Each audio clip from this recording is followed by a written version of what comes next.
right, we're live. This is episode 11 of season 2 of the Love Doctor livestream. Welcome, everybody. We are good and getting started. I am the Love Doctor. Oh, look at that marshmallow going in and everything. Drinking the hot chocolate at this point. I haven't even had time to pour my drink at this, so I want to thank the people who don't sponsor me, you buggers, and pour a drink. I love the sound of this bottle, though. It's a nice resonating sound. The ASMR portion of the show begins anew. Right, and I left my tonic where I couldn't get it. I just realized, hey, you know what? I'm forgetting something. I forgot something, but it's well. I will live through. I just drink it straight because it's a good gin and it's Montreal made. Bastards who don't sponsor me. We got Miriam is saying hello. Welcome, Miriam. The lovely pour it out. Cheers, y'all. Welcome, Danny. It's good to see you. Happy birthday, by the way, but a little bit belated birthday to you and happy Valentine's. I'm going to say that to everyone. With me today is the fantastic Kaya Koko and also the amazing Steve Winchester. They are completing our panel as we're going to be answering your questions about love, sex, and relationships. Sláinte, I'm having a sip of this straight. Salty. L'chaim. Oh, we got every well, not every culture, but we're representing multiple cultures with our cheers at that point. I hope everyone has had a good week. If you are just tuning in, say hello, like some people already have. Tell us what you're drinking, and I hope you're having a wonderful Valentine's Day Eve. Valentine's Day Eve. This is the day that Saint Valentine flies around and gives all the good boys and girls candy hearts. And wait, no. I guess I've been bad. Well, you get a different you get heart-shaped pieces of coal. Exactly. I don't know what's the hate on coal. Coal is very useful. Like it's not clean energy. Yeah, but like if you were like back in if you're like a Dickensian guy like toiling away in a workshop, and you found out that there's a fat jolly man who will deliver coal to your house simply for being bad, that's a burden off your parents. You know, it's the same with socks and underwear. Like when you're a kid, you don't want them, but now it's like I'd kill to have underwear and socks. I think like once you start getting a period, it's just something that you want all the time. I think people with periods can agree. People with periods can agree. I know socks. It's amazing. I have socks that were made by my grandmother and that I still keep. That's handmade socks, which is fantastic. So Sophie Lane is saying, "Hey, welcome, Sophie." Hi, Sophie. And Danny's saying, "I'm drinking Fireball whiskey because it pairs so nicely with cinnamon hearts, and I classy that way." There we are. Fresh socks are just sexy. They are. You'd like people to be cleanliness or whatever. Sophie Lane saying, as people with period, yes. All right, they fully agree. Underwear is a good gift. All right, let's get started. Oh, for those who want to ask questions, you can either drop your questions directly into the chat, or you can put it onto the Slido. So Slido is sli.do or slido.com. Either one works. And the event code to ask questions anonymously is TLD211. If you don't want to be anonymous, you can just drop it into the chat and we'll see it directly. So I got the TLD is running along in the bottom, or the Slido is running along in the bottom. And let's go to visit the Slido and see our first question now. That's not it. What? Wow. There's our question. We start at the bottom. For this is a lot of people start with the bottom. Hey all, Super Bowl Sunday. Happy Super Bowl Sunday. My man will be home later, either in tears or screaming with joy. Problem is that if he is in tears, I won't be getting a touchdown. Is it wrong if I pregame without him? I mean, I don't care who wins as long as I get to spike the ball. All right, lots of sports analogies in there. Kaya, you have the hot seat. Am I very innocent? All right, feel like there's some parts Steve, of, would you be able to step in and that might Yeah. clarify some Well. things for Kaya? I am a master of sports knowledge. So, when one wants to pre-game all by yourself, Not just I feel like, masturbating, right? yeah, Okay. exactly. You get it. Masturbating. Okay. If you want to masturbate before your guy gets home from the game, just make sure you haven't got any chicken finger sauce on yourself. Hot wings and stimulation do not mix. But I say if you know that it's either going to be a good time or a bad time, and you want to have your own time first, have your own time first. Well said. Okay, now Kaya. that I'm sure that I understood everything, we're good. I don't see a problem with it. I personally don't, because I get really sleepy after. So that's just for me. I just might go after, and then it's like nothing is gonna happen. But if you know that it wakes you up, go ahead. How can I blame you? That's a good answer. And again, it comes down to like if you think you would be too sensitive to be touched after, that's also another excuse to sort of wait. And then if they come home in tears, you can take care of yourself while they're crying in the bathroom. So there we are. I don't understand why people get so invested in sports teams when they're not players. I'm too gay to enjoy sports, I think. That's the problem. I just personally, I just never get into it. Like, I want to know that my hero is gonna win. Like, I would rather watch a Star Wars or read some Shakespeare and know that there's gonna be a satisfying ending, as opposed to watching a bunch of highly paid, super professional people working their hardest to beat each other. Because you could have a really one-sided game and not know, and that's I don't want to waste my time on that. But enjoy your sports, people. I will not yuck your yum. I will not yuck your yum either, but a bunch of spoiled millionaires playing children's games is not where I want to put my entertainment dollars. Talk about entertainment dollars. You can always donate to this show to keep it on the air, which is always a good thing to do. We'll be putting up a link a little bit later for people to know, but I just couldn't let that reference go by. So we're ready for the next question. Do you rather be the big or little spoon? Do you rather be the big or the little spoon? I sort of, my default is the big spoon. But occasionally, it's sometimes nice to have somebody cuddling me from behind. Not always. We had a comment has come in. There is a shocked face and nerd has been said. Thank you, Robin. Steve. I'm an ambi-spooner. I'm a switch hitter, whatever. I'm happy as the big spoon. I'm happy as the little spoon. My lovely partner is a very sensitive sleeper right now. So they sometimes don't like being touched surprisingly in bed. So I have become more of a little spoon with them because I don't want to ruin their sleep by spooning them when they don't like getting touched while they're falling asleep. Give them the choice and the power to do so. Understood. Kaya. I actually like to be the big spoon. I like to be a jetpack and everything. And I don't like being the small spoon for more than 2 minutes because I overheat and then I'm I feel trapped and I'm get off me. So I'd rather be the big spoon and assert dominance that way. Boom, fine answer.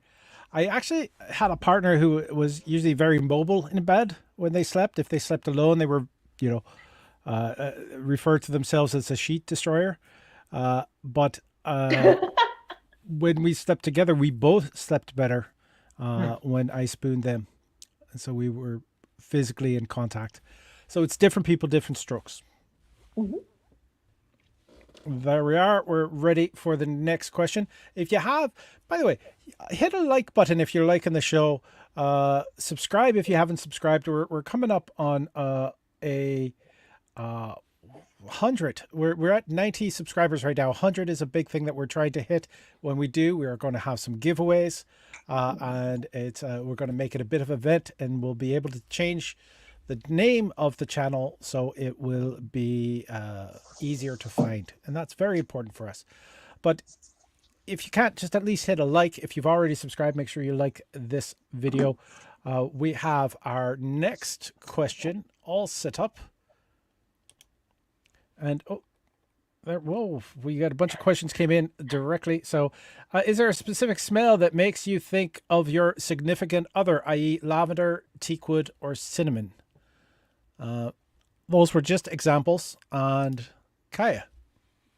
Because my partner, I think anything sweet, like cookies or something, make me think of my partner because he just has like the biggest sweet tooth in the world. So whenever I think of like, whenever I smell like oven baked cookies or something like that, I'm like, oh, it's like, makes me think of my partner. Or, just like stinking it. No, not true. I'm just trying to embarrass him. So basically for Valentine's Day tomorrow, you're going to get a half-eaten box of chocolates? Yeah. Honestly, I'm going to get one chocolate out of 20. Like, if you get me a box. Here's the lemon cordial, my love. Exactly. I told him if I become a ghost after I die, I'm going to eat all of his chocolates that he buys. Just to spite him. So ghosts can't eat. They can smell, but they can't eat. Oh, sorry. I've been watching Ghosts. There is... all right. I think each person has their own individual smell, and being able to smell that, and like smelling them on my pillow when they're not there, those are delightful scents. I can't think of a perfume right now that they use, or a hair product. Usually those scents become sort of associated with them. But I can't think of one right now that's specific. But yeah, there's that smell when you smell it and you get that smile, which is delicious. I don't. I don't have a lot of smell memory stuff. Maybe it's because I eat a lot of fire or like do horrible things to my face. Like I don't have like a specific like smell to person recognition. I'm more for like if a memory pops up that causes me to think of them like a more visual than scental. Your sense memory is more visual than scent. Yeah. I've never really like when I remember things because of their smell, it's because I'm remembering that thing that smells like that thing. Like if I smell garlic, I think, oh yeah, garlic. I like garlic. I'm not thinking, garlic. I remember the time in 28 when I was in the garlic fields pressing. Understood. All right. Can I just throw out something weird at this point? I just want to mention. I don't know if I'm alone in this, but when I dream, I have two types of dreams. I dream in color, where I can't hear anything, or I dream in black and white, and I can hear like all the ambient noises and voices, etc. Like when I'm dreaming in color, it still seems sort of normal, but it's like all the talking is telepathic. Either of you have differences in your dreams? That does make. I feel like if you were to explain that to me while I was trying to remember a dream, I might be like, yeah, it was in color, and yeah, no one was talking, but I knew what they were saying. But I don't think I would have made the connection. I sometimes dream still pictures. Like I'll have like a dream that's just like an image that will last for a while. I don't sleep very well, so I don't dream very well. Same. I really don't remember my dreams much. I remember childhood dreams, but I don't remember anything in the last like 5 years. Well, I can see if you haven't slept in the last 5 years, that might not be not a problem. Robin saying, the important thing is I tied an onion to my belt. For those who get the reference, which was the style at the time. There we go. What? All right, I don't quite understand this. Hopefully it will be explained. As someone who works in a restaurant and spends hours over a deep fryer, I am at a loss for words. It's probably a continuation of the... so as someone who works over a deep fry, like a fryer, blah, blah, blah, is there a smell that connects? Because like I love my partner, but I can only ever smell French fries and burgers, and I don't really want to have the smell of French fries and burgers be what I remember my partner by, because that's what I smell when I go to work. I said that might be nice because you're just like every day you're flipping burgers and you're like, man, it'd be so good to get home and see my partner flip a burger. The next question that's in here is Fritz by Idaho, the perfume that makes you smell like a French fry. Is that not like a whole question? Like Could be. the whole paragraph? I feel like it is. Okay. Oh, right. Yeah. Oh, okay. I think. Oh, all right. No, it's 3 separate lines that they spaced out. Okay, just saw this on the news and I'm wondering, what in the fast food hell is this? Fritz by Idaho, the perfume that makes you smell like French fries? As someone who works in a restaurant and spends hours over a deep fryer, I'm at a loss for words. All right. I'm just Googling this because I don't know. I don't want to spread false news. But we can spend false advice on false news. Actually, it's not NPR. Huh. The French fry lover in your life may go head over heels for this perfume. And it's dubbed Fritz by Idaho, a limited edition fragrance. Thankfully, it's limited edition. They're neat. All right. So what in holy hell is that? I think that was the question. Hey man, like if you want to smell like a salty treat, I say go to. I would say like if your partner works in a restaurant and their whole day is sent like coming home covered in greasy fry oil, you might not want to entice them with the smell of French fries. But if you're like both investment bankers or like deep sea explorers or encyclopedia editors or whatever, like yeah, people like French fries. I like French fries. I need a French fry. I can go for some French fries right now. With your hot chocolate? All right. Kaya. I mean, I like French fries, so it might be dangerous because I might want to eat you if you smell like a French fry. So for everyone's safety, I don't think it's a good idea. Okay, people what if have getting been warned. Eaten is the goal? Not in a fun way. Yeah. It's. I mean, maybe if your partner is gone Atkins or paleo and they're missing their McDonald's, you could always sort of, give that so they'll be sticking their nose into your neck. But dear Lord, I can't see how that's a positive smell. All right, our next question. Do guys like flowers, or is buying flowers just a thing to do for girls? I like flowers. I don't mind flowers. Getting flowers as a gift is rare, but nice. I think every person is an individual. It's not based off of gender, what people like. Same. Like when I used to do theater, every once in a while someone would bring me flowers on opening night, and that was always super nice. I personally would prefer like a potted plant, because like cut flowers are just gonna die, whereas like a potted plant is something you can like keep care of and like and nurture and help. There's a lot of terrible stuff about the flower industry. gonna be a downer on that one, but like buying roses is not really that good for the environment. And Kaya. Yeah, I don't see why, I mean, flowers would have to be gendered in that way. I think, yeah, I mean, other people can like flowers regardless of their gender. I personally don't even really like flowers that much, so, you know, it varies. The best thing to do is ask. They might be allergic too, you know.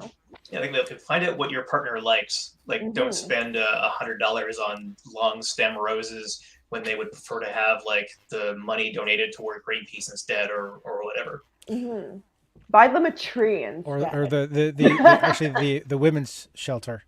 The Native Women's Shelter of Montreal is a great charity. If anyone's looking to do something in someone else's name, that's a good one. And I will second the live plant thing. Live plants are much better than cut. Like, I'll still kill them, but I appreciate the gesture. That's because of the black thumb. Is sex supposed to be noisy, or is that something we've learned to emulate from watching porn? Kaya, you go first. I definitely think a lot of the sort of moaning can be performative and things that we're taught from porn. But once again, I think it's something that really depends. Some people might be naturally more noisy. Other people might be more quiet because, you know, maybe they had to be because they grew up with other people in the house. So they had to keep their mouths shut a little. So I think a big part of it is learned from porn, especially when you kind of look at the tones. I feel you can tell when something is kind of mimicked, but a lot of it can also be natural. So yeah. Boom. We just had a couple comments come in just off of the last question. I just want to do them. We bought you a peach tree and you hardly ever play with it. Just a correction of the spelling. All right. So yeah, exactly. We're not getting Robin's you the killing puppy. it with the Robin's killing it with the Simpsons quotes these days. And yeah, I think different people are different. I definitely agree with Kaya that I think being quiet is a learned behavior when you're embarrassed and only first discovering your sexuality. So you're trying to make sure that no one around you hears what you're doing. That's if you're growing up in a household with other people. But if you're doing it right, you're going to make some noise. Just say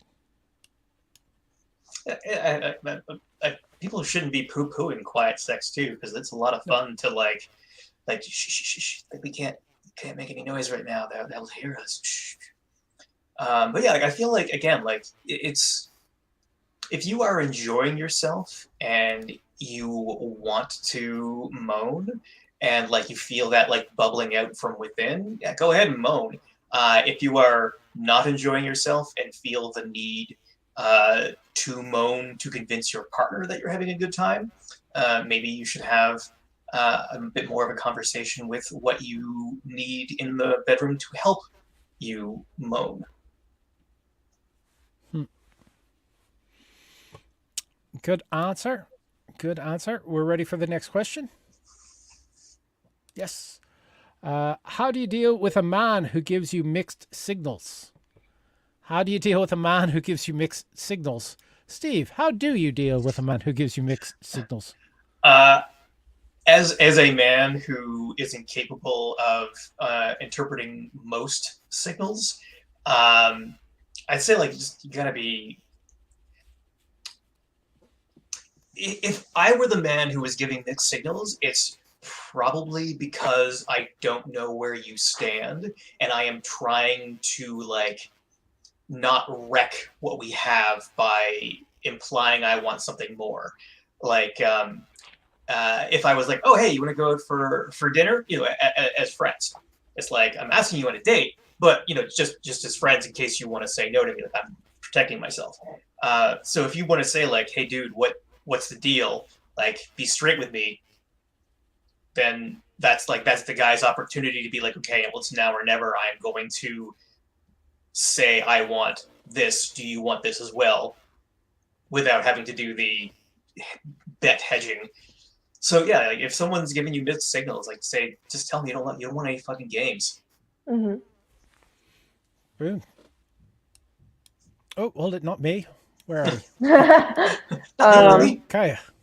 Yeah, no, I agree. I'm someone who's extremely anxious, so if someone's giving me mixed signals all the time, I want to throw up every day.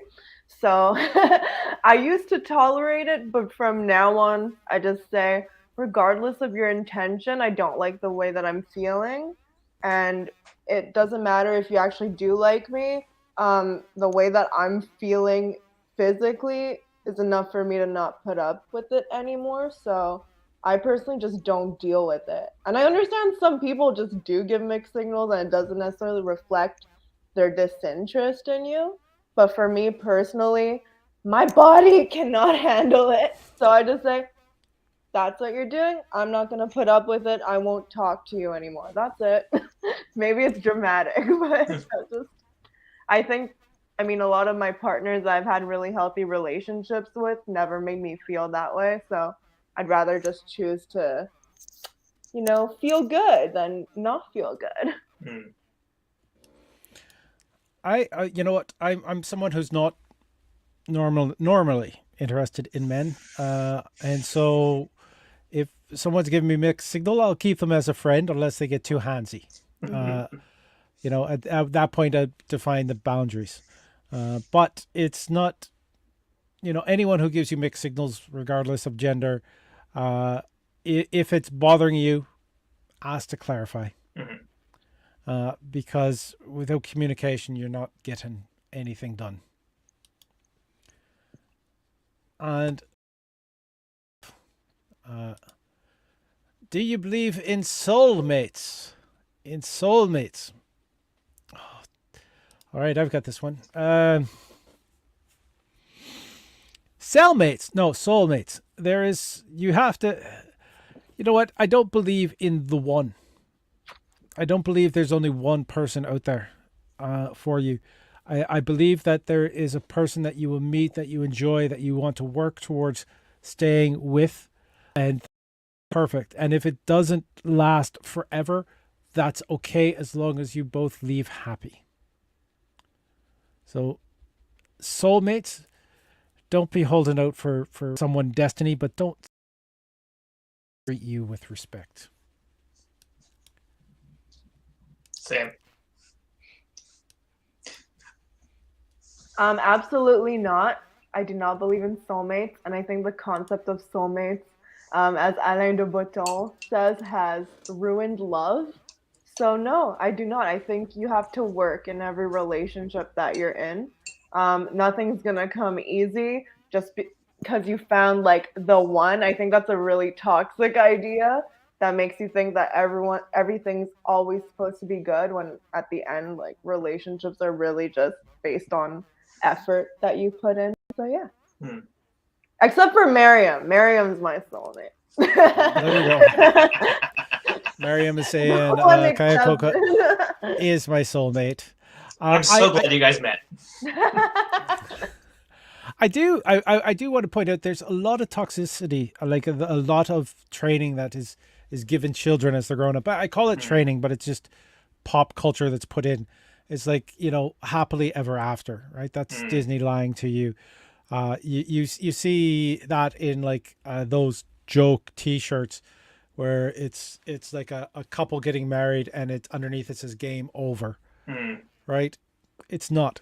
If you're doing the game properly, you're still playing once you're married. And I don't mean playing around. I mean playing to make sure that person is happy, and they better be doing the same to make sure you're happy, or group of people if you're in a polyamorous relationship, because that is the way you want to respect your partners. Yeah, it's like the goal is not to meet a person and then stop trying. The goal is to like meet a person and then try with that person or those people, and then when things change or it's no longer in your best interest to try, you move on. I just want to take this time to remind people that they can donate to the channel, help keep it alive. It is Linktree, the link tr.ee/Paul Ash. That's my manager. The first button up there says buy me a drink. You click on that and you can donate via PayPal to the channel, and everything that comes in the next 24 hours will be split evenly among the 3 performers you're seeing here on the screen. There are other people who do help make this show happen, and I want to make sure that they are thanked as well. And we use some of that money that comes in to, of course, paying for Slido and for StreamYard, the what we're using. But this is like an example of something that we bought to put into the gift box that we're going to have when we have 100 viewers. So Nice. once we have 100 subscribers, sorry. Ooh. There's been over 5,000 views of the Love Doctor since we moved it to its own special channel. So 5,000 views of Love Doctor episodes have happened since then. And I want to thank everybody out there who's been watching. And please make sure you hit like. We have so many more questions to get to, so I might as well bring it up. How do you like to be treated on a date? How do you like to be treated on a date? Kaya, you go first. At this point, I think I just like the bare minimum, you know, respect. Like, please don't violate my boundaries. Please ask me if you can kiss me. I hate when people don't ask if they can kiss me. Like, I don't know how I can express how much I hate it, but like, please ask people. Like, I don't care if you think it's not sexy. Like, you should ask, even if it's kiss or just touch. But yeah, no, just please respect my boundaries. That's literally all I can ask for. Boom. I respect is definitely there. I have a question. Kaya, you brought up something. What happens if somebody leans in 50% or 60%? Mm-hmm. And gives you the option of leaning in the other 40 or 50. Yeah, I mean, I think nonverbal cues are important, but I think for the first time that you're with someone, it might be good to ask, because some people might feel pressured. You might not realize it, but they might feel pressured to, engage just because the other person is.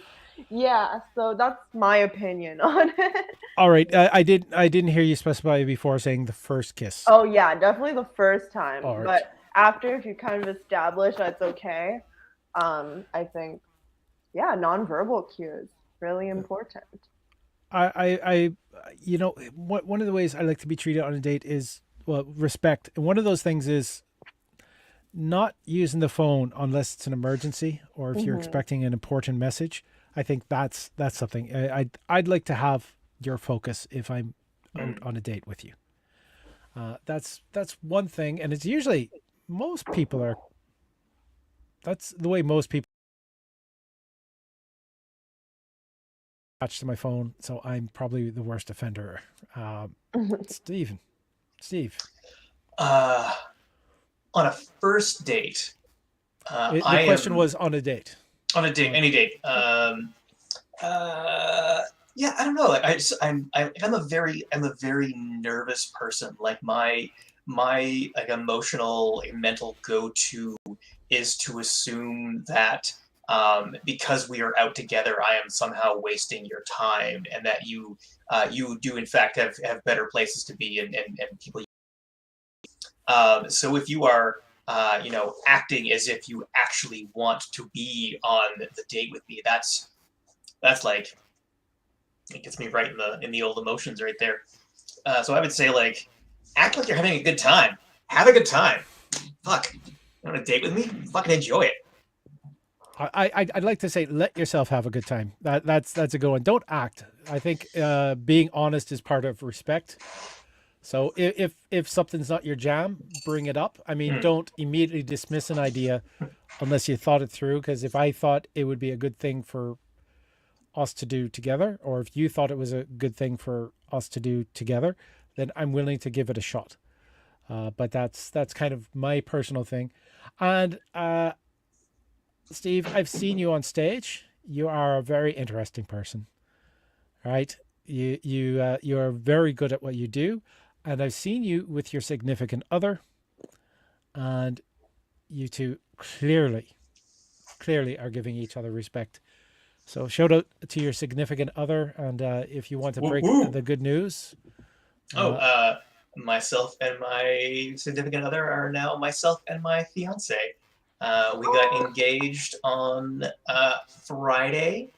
I surprised them with some delicious dinner, and then a bunch of our friends came out from the woodwork and videotaped a proposal, and then we had cupcakes. It was lovely. So That's so cute. The video is also on your Instagram? It's on my Facebook. All right. So if you follow Devin Upham on Facebook, you will see the video. Congratulations. Thank you. There's also a video of them proposing to me afterward because they also wanted to propose. So there's multiple proposals. I love that. Very nice. How does it feel to live my dream? All right. Oh my goodness. A bunch of questions have come in, so we really have to kind of speed up to get We're caught so up. popular. Yes. It's the day before Valentine's. Everyone's like, I gotta get my last minute advice in. They're like, I'm alone today. I'm sad about spending Valentine's Day alone. See, there you go. Okay, you're psychic. Any tips on how to deal with it, Devin? The Montreal Humane Society is always full of loving, caring animals that would love to have a forever home. You could foster, you could adopt. Pet love is the kind of love that is always worthwhile. Like, if you can love a pet, you are good to go. Boom. Good answer. I don't know if this will make you feel better. I mean, I guess it sounds easier for me to say since I'm in a relationship too, but I've never really liked Valentine's Day, and I don't celebrate it with my partner just because I actually don't find it romantic at all to have planned romance to me. I mean, I don't know. I don't find it special that my partner is getting me chocolate and like everyone else is getting chocolate around the world too today. Like, there's something about it that just doesn't feel special because of how like planned it is, and also because it's all about like capitalism. But anyway, that's another topic. And I just think, I mean, someone should get you like chocolate every day of the year, not just one day. So I think Valentine's Day is just a way to generate profit. Which it is, and chocolate every day of the year will also do well for diabetes. Yes, but I don't care. Do as I say, not as I do. Never totally sad about spending Valentine's Day alone, myself. But if it's depressing you, think about Valentine himself, or Saint Valentine, because he was executed on this day, or well, close to this date. And the reason for it was he married people when they were telling them not to marry people off. That was, he basically, I think it was in Rome, they were deciding that, because I did my Valentine's research last week, they realized that Roman citizens weren't joining the military because they were too engaged in home life and being married. So they put a moratorium on marriages. So people wouldn't get married and obviously, I guess, get angry enough to go out and fight the Huns. So Valentine thought, that's not fair. Love is love. And I will marry people who want to be married. And they arrested him. He made friends with his jailer's daughter, and then they beheaded him. And his skull is still available for viewing in I think it's somewhere in Italy. You can go and you can see St. Valentine's skull in a reliquary. It's got Valentine right across the forehead. So the very first Valentine was, he wrote a farewell note to the daughter of the jailer. And that's considered to be the first Valentine. Now, other than that, it's you never feel pressured to be performative about your relationship. You know, you can always find excuse any day of the year to treat your partner nice. And if you are alone on Valentine's Day, ask yourself why it bothers you. And if you can find out the why, maybe you can start fixing the why. Because your self-worth should not be dependent on finding another person to spend time with. Because you're pretty awesome. As long as you treat yourself awesome and other people awesome. And respectful. All right? Because there's a certain family that's in Mar-a-Lago right now that's not really treating people nice. So all right. We had some comments come in. Miriam saying, I love the discounted cheap good quality chocolate though the next day. So there's a good reason. Yeah. Oh, yeah, heading to the Farmer Pre the day after Valentine's Day and the day after Halloween is gold. Definitely. Japan and Korea have White Day on March 14th, which is supposed to be the male equivalent of Valentine's Day. I'm a bad half Korean. I don't know this. It was steak and a blowjob day. When is it? I don't know. Interesting. Korea also has a Black Day where singles go out and eat black bean noodles.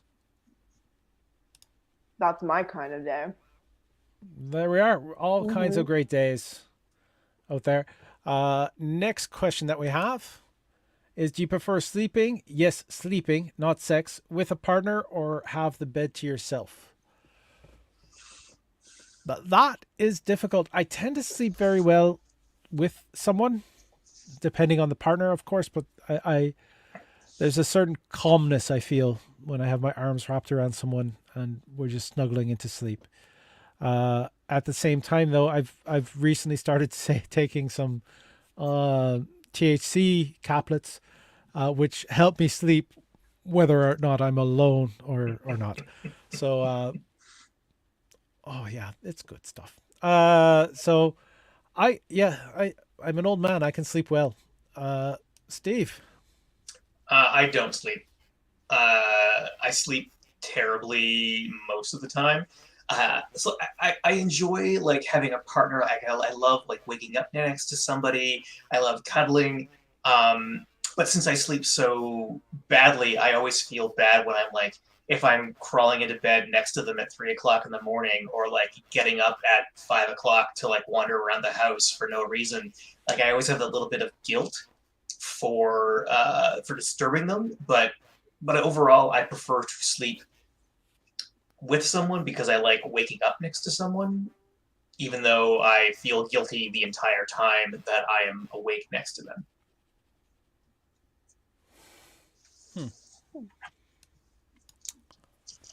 Interesting observation. Okay. I like the arrangement I have now where I sleep alone 5 nights during the week. You know, that's good. Live alone, have my own space. And then on the weekend, like sleeping next to my partner, I feel like it's a good middle ground for me. Because on one hand, I could get really irritated.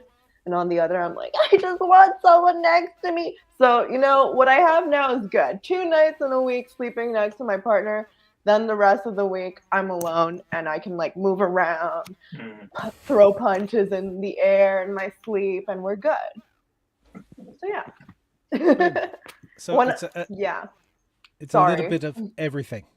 Yeah, even if I move in with my partner, I definitely feel like I would like my own bed if that were possible too, just so I can go sleep in it sometimes. And then when I need a cuddle, I'll just like walk back in. For those who want to know more about that, I do recommend you watch last week's episode, because that was actually addressed about should couples living together have separate beds or bedrooms. Was something that was brought up last week. Please remember to hit like. Only one person has hit like on the video so far, which is very weird. I'm quite ashamed, because we're getting damn good advice. Thank you for coughing over my swear word. That was good timing. Thank you, Steve, being our censor. Our next question is ready. My bestie had a shitty boyfriend. He is long gone now, and she has since found and is in a happy relationship with Mr. Wonderful. Problem is, she is constantly brings up the shitty ex. It is annoying and comes across as a cry for attention. How do you tell her to stop without hurting her feelings? Kaya's got their face covered. I don't know why I feel like this person's attacking me. Yeah, maybe tell your bestie to go to therapy, because the reason that they're bringing up their ex might be because they have some kind of trauma related to it. Just saying, you know. But yeah, no, I get it. Like when people bring up their ex all the time, it's like, okay, like we've spoken about this a million times, but they also just might be traumatized, you know, and they feel comfortable talking about you, but they shouldn't like trauma dump on you either. So if ever, you can just say, listen, I think that this may be something you should discuss further with your therapist. And yeah, I mean, you can maybe complain about it once every 6 months, okay? I for this as well, I'd like to say that I believe strongly in therapy. Mm-hmm. I think the reason this person would be complaining about other people isn't necessarily a cry for help, but it might help them if you can let them know that by constantly thinking about this person and thinking about that person's shitty behavior, they're still giving that shitty ex power over them. And they need to train themselves to move past that so they can spend more time with Mr. Wonderful. I think that would be the best advice on that one. And yes, we stand therapy, go off. Definitely. I want to say, be kind with them, but at least let them know that, or ask them why they keep on bringing it up, because this is something that obviously has hurt them and is still hurting them, because they are giving that person the power, and they have the power to stop that. Mm-hmm. Steve. Yeah, it makes me think about boundaries and consent. Like, I feel like over the last couple of years, we've been like, your sexual partners, you have to have boundaries, you have to have consent. Your lovers, you have to have boundaries, you have to have consent. Like, all of this stuff is like, oh, your romantic partners, you gotta have boundaries, you gotta have consent.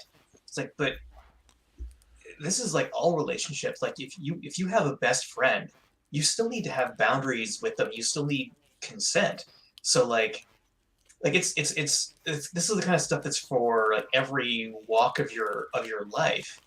And if your bestie, as much as they care for you and as much as they love you, but you talking to them this way is causing them distress, like, you are allowed to put up that boundary and say, hey, like, I love you, but I can't hear about this.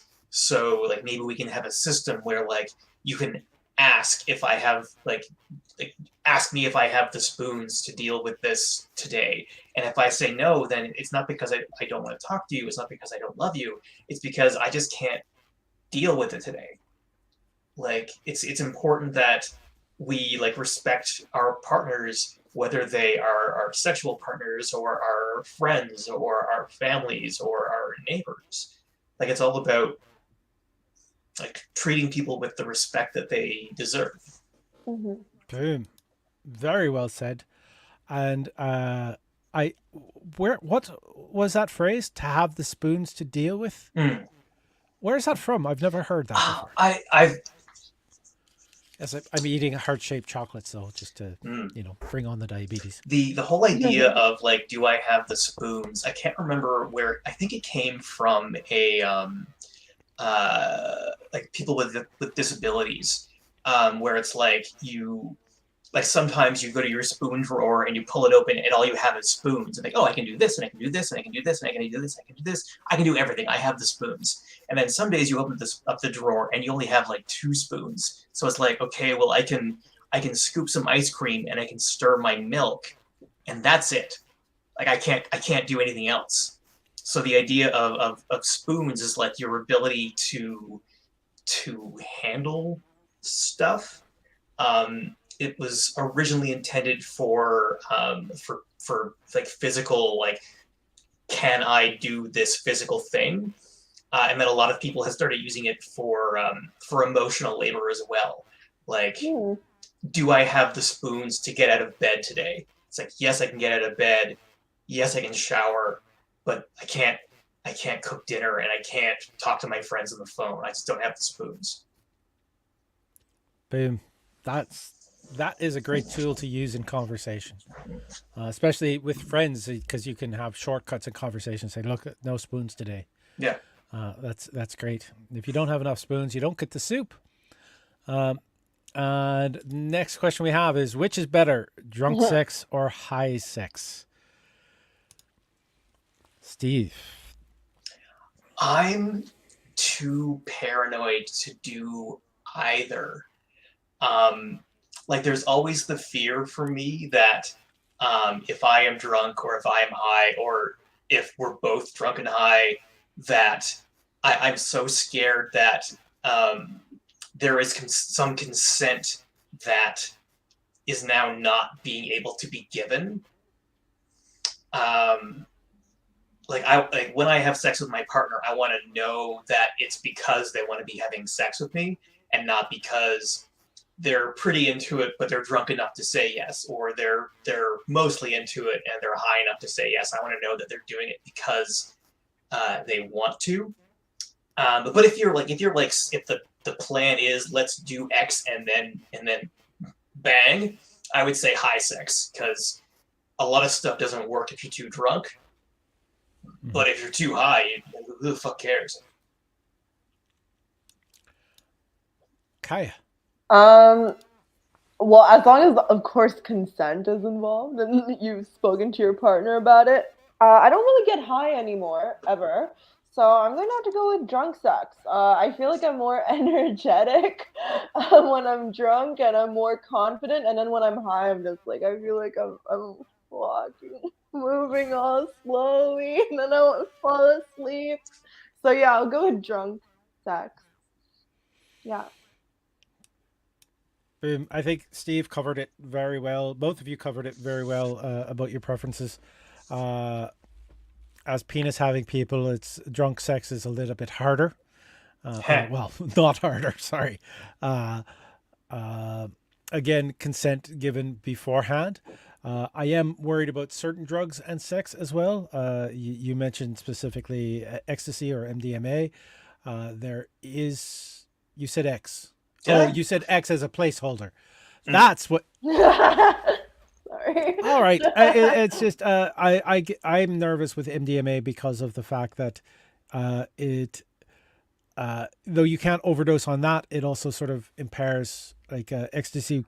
Some of it will impair people's ability to get rid of water, but at the same time make them very thirsty. So you stop sweating, you can't pee, and then you drink. And there have been cases, one I know for sure in the UK, where a person crushed their brain by basically having a seizure because they drank so much water that their fluid levels were high enough that the pressure on their brain inside their skull put them into a seizure and killed them. Dang. Fuck that. So, and again, with a lot of illegal drugs, there are, you don't know, there's not, most of them don't have they're not put together in a lab. And I always find it so weird that so many of the people that are into this, this freedom rally that is besmirching the good name of truckers, because most truckers are not there. Most of the people that are there are not driving trucks. These people complain about vaccines, but at the same time, they probably never said no to cocaine or, methamphetamines. Little bump never hurt anyone. What? A little bump never hurt anyone? No. Yeah, exactly. It's just what was in that bump. But yeah, so that's the thing that I consent beforehand with a plan and pay attention if there's any nope out. Please make sure. Spoon theory. Okay, we've got a proper definition of spoon theory. A person has roughly the same amount of energy each day. Each unit of energy is represented by a spoon. Healthy people have more spoons than those with an illness such as chronic fatigue. Thank you, Robin. And next question that we have. If you could make your own Valentine's Day candy heart sayings, what would they be? Example, be mine. All right. Let's just keep this to 1 or 2 each. I suppose. I would have yes, and maybe consent is sexy. Not just sexy; it's fucking necessary. But that's a lot to put on a candy heart. You gotta flip Steve, it. Bite me. no thanks. I heard you're bitter. Top me. That'd be mine. Because contrary to popular belief, I'm actually a huge bottom. I need to make things clear. All right. And oh, there it is. Just try to reline the questions. We're set for the next question. And if you have any ideas for a candy heart saying, please put it into the chat. Dear Love Doctor, how do you view potential partner who hyperfixated on a random subject and just rambles and rambles? Kaya, you go first. My partner does this all the time. And as much as I have trouble keeping up and understanding, because sometimes he's just too knowledgeable about something that I'm not, I find it cute that he's like so passionate about it. Honestly, I'm not bothered by it. I mean, if it was every second of the day, maybe at some point I'd be like, okay, I can't do this. But I think I definitely do that too. And I don't know, I find it's nice to have a partner who's passionate about things, as long as it's not something that's like bad, quote unquote. Like freedom convoys. Yeah, exactly. You know what? Exactly. Having them fixate on a subject and ramble. I kind of like how the person wrote that question and said ramble and ramble. So they've actually sort of rambled on their own question, giving an example of somebody who's talking too much. You know what? I agree with Kaya. Passion is great. And if it's something that they're interested in, as my partner, I'd like to spend a little bit of time to get to know about it as well. So it can become a shared interest. I believe partners should at least attempt to share interests. You don't have to share all your partner's interests, but if you can share some, that gives more time that you can be together. I agree with that. I love hearing my partner ramble endlessly about crap that they think is super awesome. But I'm also like there are some neurodivergent people who don't even necessarily know that they're rambling. So like definitely I would say like give that person a chance to like if you are not enjoying it, give your partner like the honesty and tell them that you don't necessarily want to hear more about whatever thing they are talking about, but like honestly I love it, but I also hope that if I were in a position where like if my partner suddenly decided they were obsessed about world soccer, I would tell them, no babe, no I can't. All right. Did we all answer that one yet? Yes. Yes. We could answer again and make it nice and rambly. I suppose we could. I do want to throw out a call for a few more questions.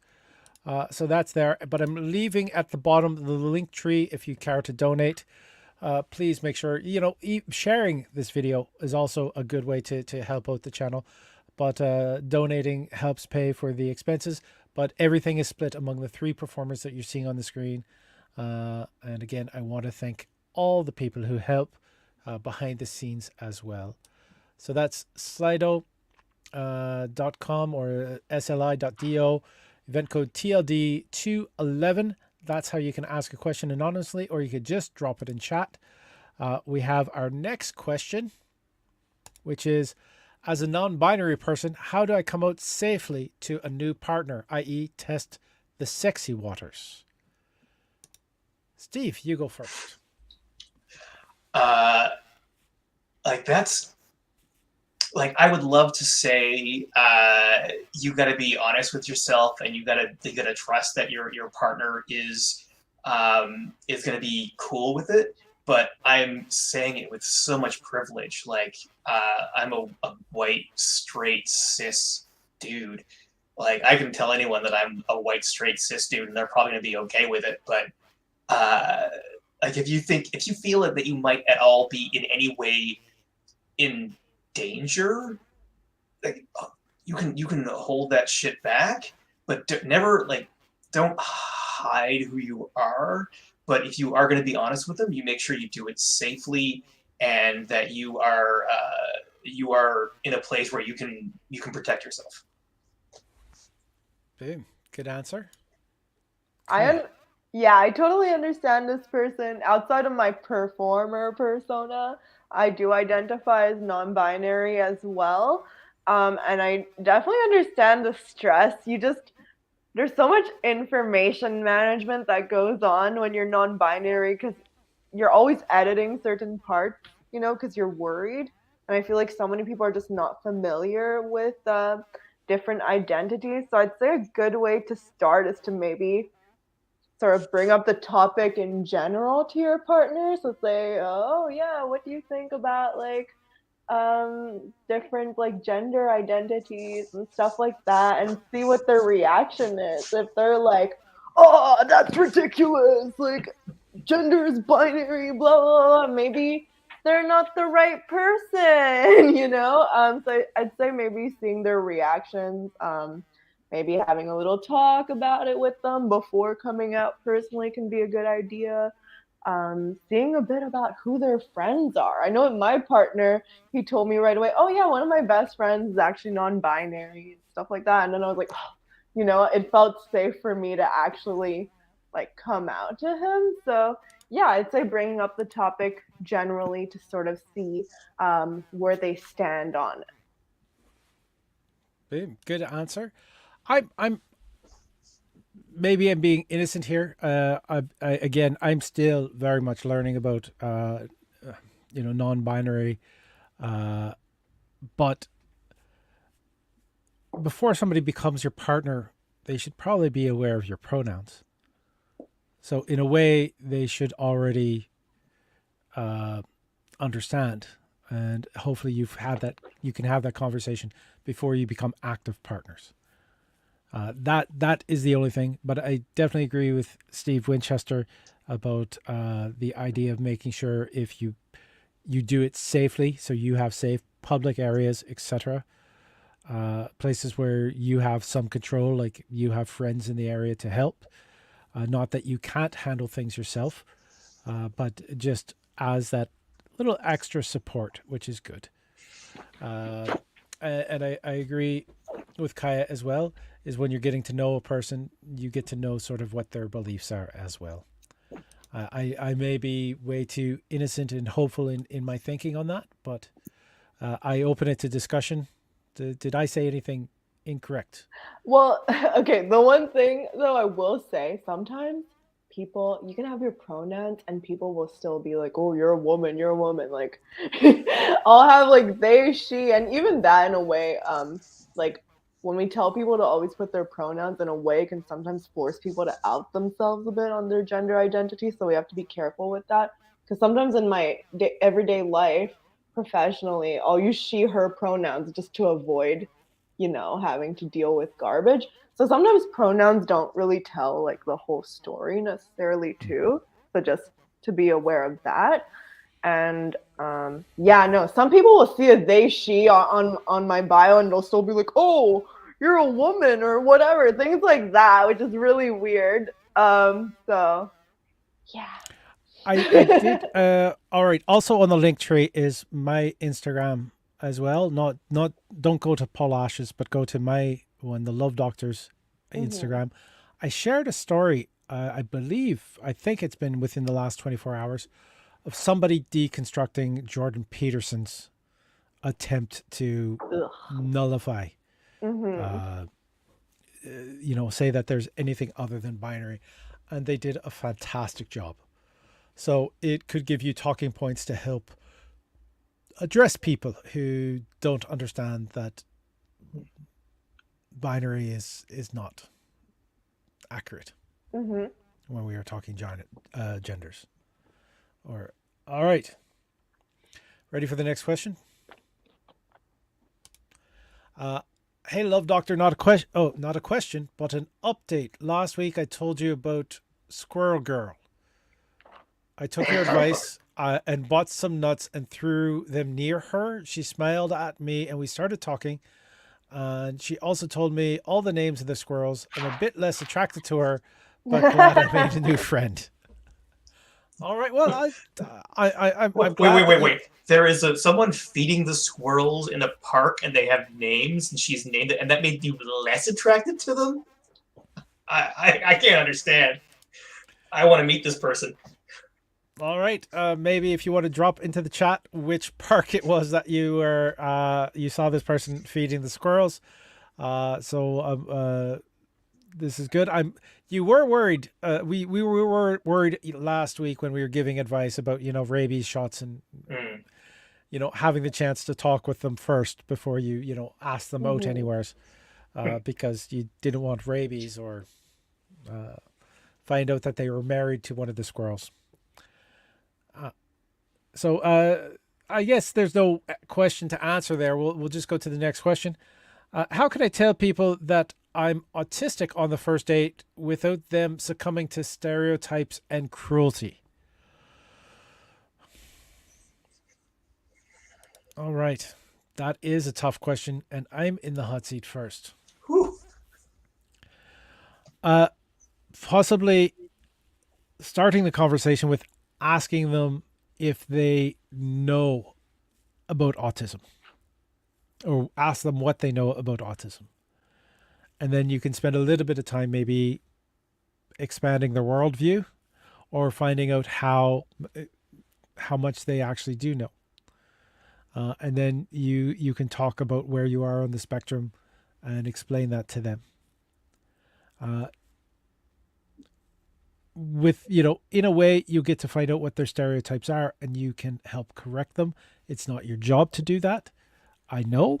But if you want to spend time with this person, they need to get to know you, the real you, and respect you as the whole person you are. Steve Winchester. I have friends who they are incredibly proud of their being autistic. So like, I guess the kind of thing like they were gonna on like the first date they would be like, hey, I'm autistic and this is why it's awesome, and if you have a problem with that, you can get the fuck out. But I also have friends who, like, as adults are like potentially learning that they might be autistic, and they're like in their mid-30s, and this is not a thing that they ever knew. So like it really comes down to what you're comfortable with. If it's a first date and you're having a good enough time that you don't want to risk ruining thing by going into a whole autistic thing, then just don't. But if you're on a first date and you're having a great time and you want this person to know who you are, like, then bring it up. But ultimately it's like other people don't need to hear your medical history if you don't want them to know it. And if you don't want to tell them, then don't. And if you do, they should fucking listen. And if they don't, then they aren't worth your time. Boom. Good closing statement. Yeah, no, I agree with both of you. I can't speak on behalf of autistic people, of course. I think it's really unfortunate that so many people have these ideas and that they even see being autistic as being a disorder, because it's not, it's just a neurodivergence, and it's totally fine. I find that really, it is really unfortunate that like these sort of prejudices exist. But I agree with both of you about that. And like, just so you know, if this is encouraging in any way, like I've had many people that I've been in relationships with who were autistic as well, and my current partner, and I love them very much. So just know that you're worthy of love and you'll find it regardless. Boom. Good answer. I do want to coach my answer because something that Steve Winchester meant. I, due to my culture, I assumed that anyone who's going out on a date would have met the person before. But if it's a blind date or it was set up, so they would have no idea. And so I suppose that should also influence your decision about whether or not you're going to ask them about what they know about autism. All right. We're ready. I think this might be the last question. We're into the last question. I thought we had a few more, but it looks good, and it's a bit of poetry. A baby's cat is a kitten. A baby dog's a pup. If I slip the doc my number, you're gonna hit me up. Well, Kaya, you have that question first. I think that's up to the love doctor to answer because, you know, it's not addressed to me.